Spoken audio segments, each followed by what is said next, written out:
Video where ChatGPT na eba use and na the predictions no for weekend games. ChatGPT na me use the rain match the bia and I miss me chira kwan and then format be use now so that rain games time bia I watch ChatGPT into be Play Store oko Play Store na we and I'll be search ChatGPT na be search tis out there near old and update no so they may update me there no so they any older no update ChatGPT no obobo ChatGPT e Play Store na abebo tis out there any older no update no so me there any old say no ma update no.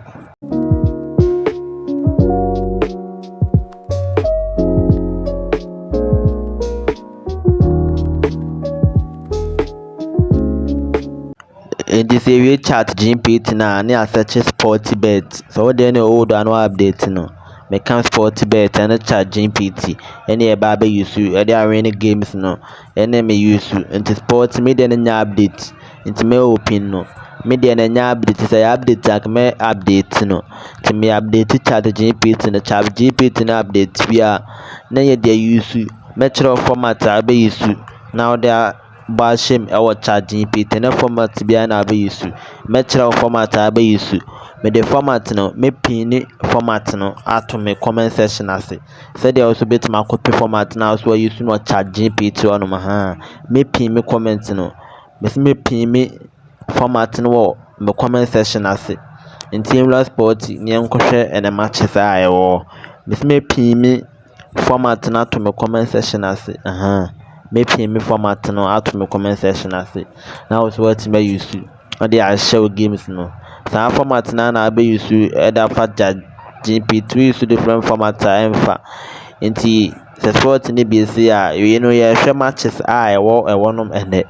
ChatGPT na update you and match format no I'll be use now so they are working games no.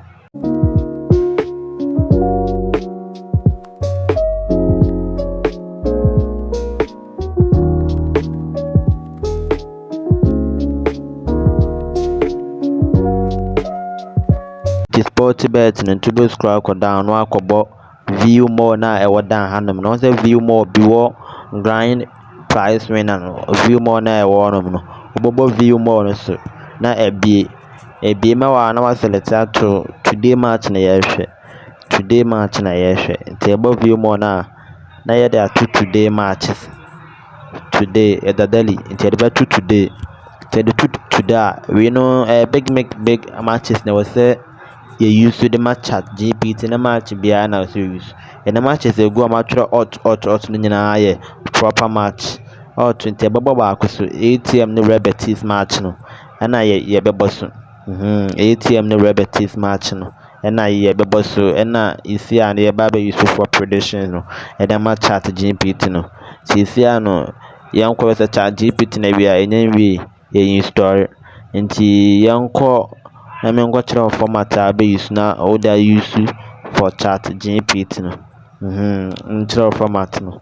na obe use for ChatGPT na o dia ye me say format no me pin me ato me comment section as na we use me pin me format no any down number 1 today it's me boss imagine you have over 40 years in betting experience and whatever me pin me ato and na be send am ChatGPT no we use different format or be confuse you and on for proper match emma nti sa format we na ye be use you the match ChatGPT for the games no aka na ChatGPT na wie nti no.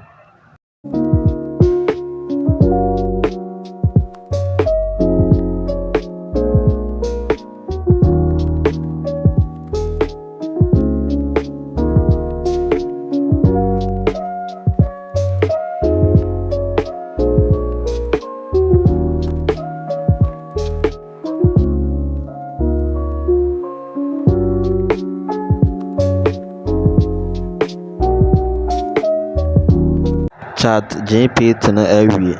na abante bebo open so install e nti bebo open na ebia mai